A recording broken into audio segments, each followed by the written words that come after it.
Hello everyone, today I'm going to show you how to use any seed in Minecraft. This can work for both Java and Bedrock. Make sure to watch the video until the end, not to miss any important details. Like and subscribe.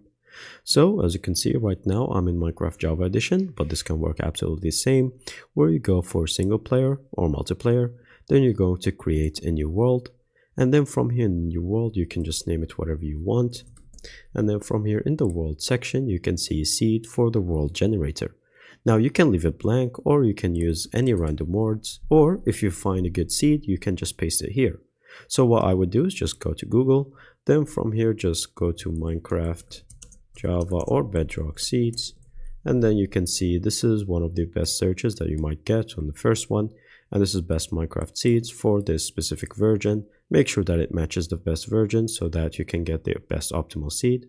Just grab whatever you want, highlight it, right copy, and then from here go back to the game, then make sure to generate it and paste it by clicking on Ctrl V.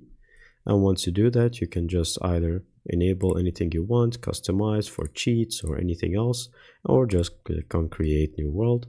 And once you generate it, then it will generate the world perfectly, just exactly with the seed that you put. And as you can see, it put us right here where it showed us. And that is all. Thank you guys for watching. See you next time. Bye bye.